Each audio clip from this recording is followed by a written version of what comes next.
श्री गोपाळ कृष्ण भगवान की जय। सर्वज्ञ श्री चक्रधर स्वामी की जय। माझे सर्व भाविक भक्त, माझे श्री गोपाळ कृष्ण स्वामी यांचे भक्त, माझे दयाळू मयाळू माझे माय बाप सर्वज्ञ श्री चक्रधर स्वामी यांचे भक्त। आता आपण ऐकू हरिपाठ देव म्हणजे सर्वज्ञ श्री चक्रधर स्वामी यांचे चरित्र। धर्म संस्थापनार्थाय संभवामी युगे युगे या गीतेतील नुसार कलियुगातील 5व्या सहस्रकाळात झालेला ज्ञानदाता श्री चक्रधर स्वामींचा अवतार हा उभयदर्शी अवतार होय। या अवतार गुजरात देशाच्या राजघराण्यात झाला आणि त्यांनी महाराष्ट्रात येऊन महात्मा पंथांची प्रतिपंत मानभाऊ पंथांची स्थापना केली। त्यांचे चरित्र आता ऐका। गुजरात येथील बडोदचे स्वतंत्र राज्य 1101च्या नंतर अस्तित्वात आले, तेव्हा त्या राजगादीवर मल्लनदेव यांना प्रतिष्ठित करण्यात आले। या राजाचा प्रधान विशाळदेव हा लाड सामवेदी ब्राह्मण होता। विशाळदेवांना पुत्र संतती नव्हती म्हणून त्यांनी श्री दत्तात्रेय प्रभूंची भक्ती केली। श्री दत्तात्रेय प्रभू त्यांच्यावर प्रसन्न झाले। त्यांच्यावर प्रसादाने विशाळदेवांना मालिनी देवी पासून शके 1117 मध्ये पुत्र रत्न झाले। त्यांचे नाव हरिपाठ देव असे ठेवले। हरिपाठ देव जन्मास आले तेव्हा त्यांचे जातक वर्णन करण्याकरिता पुष्कळशे ऋषी आले होते। त्यात तोरणमल गुजरात राज्य येथील राहणारा कतडीनाथ हाही होता। प्रत्येकाने आपापल्या ज्ञानाप्रमाणे जातक आयुष्यात घडणाऱ्या घटना वर्णन केले, परंतु कतडीनाथाने काही वेगळेच सांगितले। तो म्हणाला, हा मुलगा वयाच्या 25व्या वर्षी मृत्यू पावेल आणि त्याचे शरीर एखादा योगी पुरुष घेईल, देहात प्रवेश करील। तेव्हा विशाळदेव म्हणाले, असे असेल तर इतर कोणी माझ्या पुत्राचा पती देह घेण्यापेक्षा हे महाराज आपणच तो घ्यावा। आपली भविष्यवाणी खरी ठरली तर माझ्या पुत्राचा देह तुम्ही त्यांनी स्वीकारल्यास त्याचा मला आनंद वाटेल। तेव्हा कतडीनाथाने तथास्तु म्हणून अनुमती दर्शवली व तोरण मलाच निघून गेला। कतडीनाथाने ज्योतिष वर्तवल्याप्रमाणे हरिपाठ देवाचा वयाच्या 25व्या वर्षी भाद्रपद शुक्र 2 सकाळी 9 वाजता मृत्यू झाला। अग्निसंस्कारासाठी त्यांचे प्रेत स्मशानात आणले गेले। त्याच वेळी द्वारकेत कामाख्येच्या निमित्ताने श्री चक्रपाणी महाराजांनी स्वतःच्या देहाचा गुंफेत त्याग करून बडोद येथील स्मशानात आणलेला हरिपाठ देवाच्या मृतदेहात प्रवेश करून तो देह उठवला। प्रेतावरील वस्त्र हलू लागले, मुखावरील वस्त्र सारून हरिपाठ देवाने डोळे उघडले। हरिपाठ देव जमलेल्या जनतेकडे दर्याद्र दृष्टीने पाहू लागले। ही अपूर्व घटना पाहून लोकांना आश्चर्य वाटले व आनंदही झाला। लोक आनंदाने म्हणाले, कुमरूजी आला, कुमरूजी आला। हरिपाठ देवाच्या निर्जीव शरीरात श्री चक्रपाणी महाराजांनी प्रवेश केला असल्याने श्री चक्रपाणी महाराज हे हरिपाठ देव झाले। हरिपाठ देव जिवंत झाल्यामुळे विशाळदेवांनाही आनंद वाटला, पण त्याचबरोबर ते चिंताक्रांतही झाले, कारण एका आगम साधनी कतडीनाथ योग्याने हरिपाठ देवाचे ज्योतिष वर्तवल्याप्रमाणे आज घडले होते। हा आपला मूळ पुत्र नसून त्यांच्या देहात प्रविष्ट झालेला कतडीनाथ आहे। हे वास्तव सत्य लोक विसरले असले तरी विशाळदेव विसरू शकले नाहीत म्हणून लोक वास्तव ते स्तब्ध असले तरी त्यांच्या अंतःकरणात विचारांचे काहूर माजले व ते मनातून दुःखी राहिले। हरिपाठ देव जिवंत झाल्यावर त्यांना पालखीत बसून वाद्याचा घोष करीत राजवाड्यात आणले। गुढ्या तोरणे उभारून नगर शृंगार केला, पण विशाळदेवांच्या मनात समाधान नव्हते। हे हरिपाठ देव खरे की खोटे या संदेहात ते होते। आपण ज्या कतडीनाथ योग्याला हरिपाठ देवाचे शरीर घेण्याविषयी विनंती केली होती तोच या शरीरात प्रविष्ट झाला असेल तर कतडीनाथाच्या त्यक्त देहाचा गिरीकंदरातून शोध घेऊन संशय नष्ट करावा। ह्या हेतूने विशाळदेवाने आपल्या सेवक सैनिकांना दऱ्या डोंगर पाडी झाडीतून कतडीनाथाच्या देहाचा शोध घेण्यास पाठवले, कारण सिद्धी प्राप्त पुरुष राज्य वैभवाच्या व भोग लालसेच्या उद्देशाने आपले शरीर कडे कपारीत ठेवून इतरांच्या मृतदेहात शिरून विलास वैभवाचा उपभोग घेतात। ते विशाळदेव जाणून होते, परंतु सेवकांनी कड्या कपाऱ्या शोधूनही कतडीनाथाचा त्यक्त देह कोठे आढळून आला नाही। यामुळे विशाळदेवांना काहीसे समाधान वाटले। यानंतर आपली स्नुषा हरिपाठ देवाची पत्नी कमला देवीस हरिपाठ देवाचे प्रकृती अनुभव पाहण्यास सांगितले आणि कमला देवीने पूर्वीचे हरिपाठ व पुनर्जीवित हरिपाठ यात काहीच फरक जाणवत नाही असे अनुभव सांगितले. ही संशय कल्लोळाची परीक्षा पूर्ण झाल्यावर प्रधान विशाळ देव निर्धास्त झाले व त्यांचा संशय निघून गेला. श्री चक्रपाणी महाराज हरिपाठ देवाच्या देहात आल्यावर पूर्वीच्या हरिपाठ देवाप्रमाणे वर्तन करू लागले. अशीच त्यांची 12 वर्षे निघून गेली.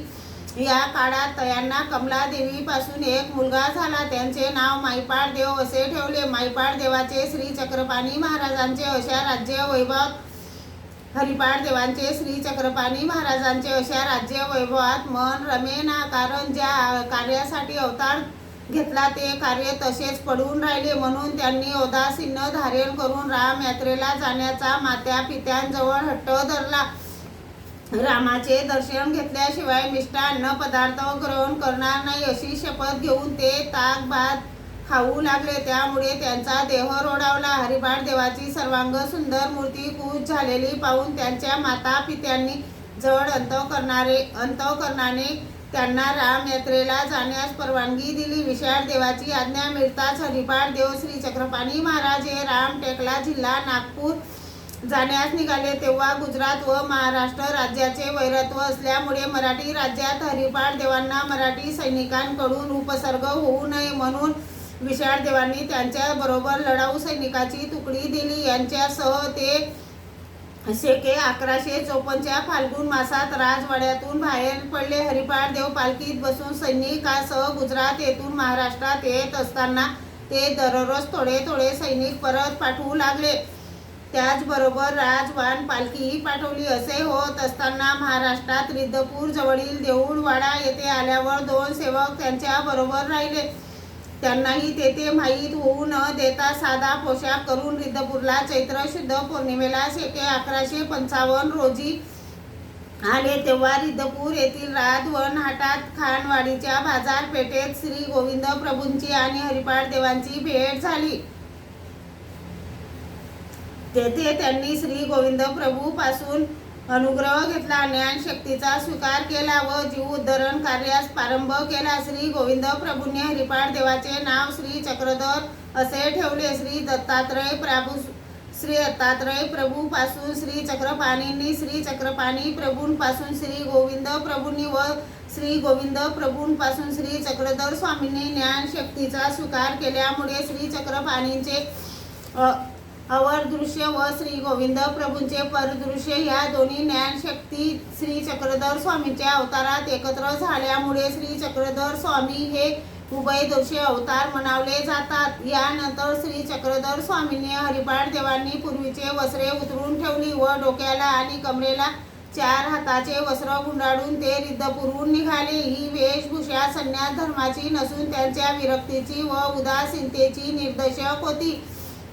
या उदास स्थितीत ते तहान लागली तरी कुणास पाणी पिण्यास मागायचे नाहीत. नदीच्या काठी जायचे आणि दोन्ही हात टेकून तोंडानेच पाणी पित असत. पायात प्राताने घालायची नाहीत. त्यामुळे रस्त्यावरील काटे रुतत असत. वनातून चालताना झाडाचे काटे अंगात रुतत असत.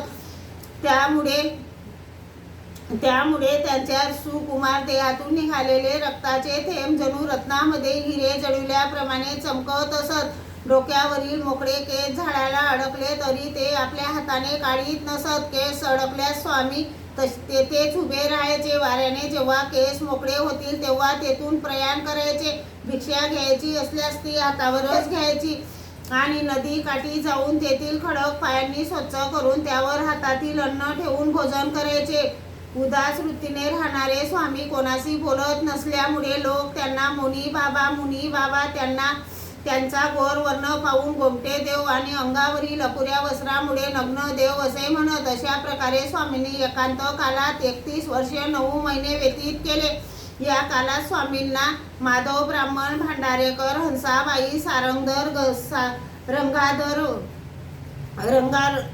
रंगार वासनीकर, शेंदूरजणीचा ब्राह्मण व तेथील बाई चर्मकार, रामदेव वडनेरकर, सालवडी येथील मुक्ताबाई, उदळीनाथ इत्यादी दर्शनीय वेदवंत बोधवंत अधिकारी जीव भेटले. त्यांना त्यांच्या पुण्यकर्मानुसार ज्ञान दान देण्याचे कार्य केले. स्वामींनी एकांत काल एकटेच असत, सोबत कोणी नव्हते म्हणून एकांत संपून शके. 1186 पौष महिने पौर्णिमेच्या दिवशी श्री क्षेत्र पैठण येथे आले.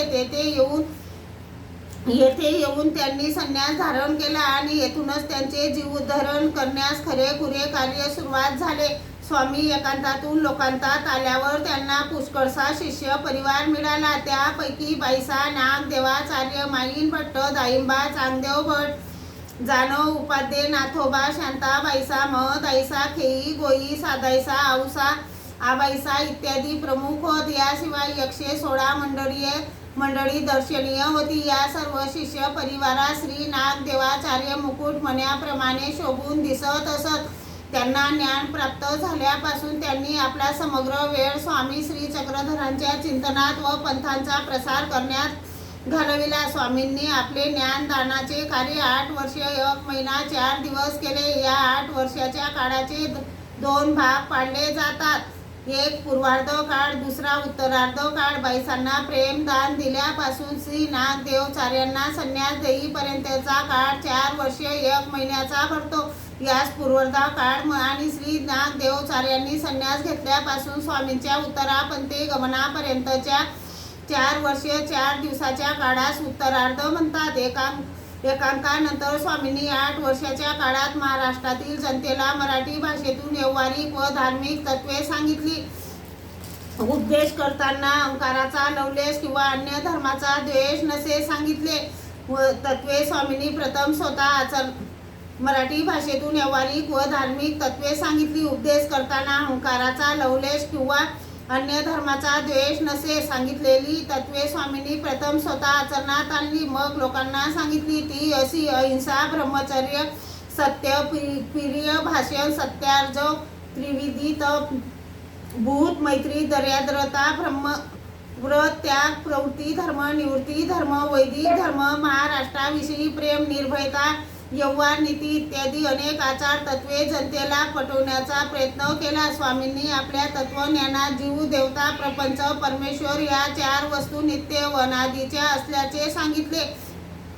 या 4 पदार्थ एकंदरीत स्वामींनी गृहत्यागानंतर 40 वर्ष महाराष्ट्रभर पायी हिंडून ज्ञानदानाचे महान कार्य केले. याशिवाय पुष्कळांना नित्यानंद, विद्यानंद दिला व काही अघटित कार्यही करून दाखवली, परंतु ती मोक्षाचे साधन नाही असे सांगितले. श्री चक्रधर स्वामी आपले जीवोद्धरणाचे कार्य करीत असताना विरोधाचे वादळ उठले. ब्रह्मसान व महादाश्रय सारख्या वैदिक पंडितांना तथा पैठणातील महाजनांना स्वामींनी वैदिक मार्ग नष्ट केला असे वाटे, पण तशी वस्तुस्थिती नव्हती.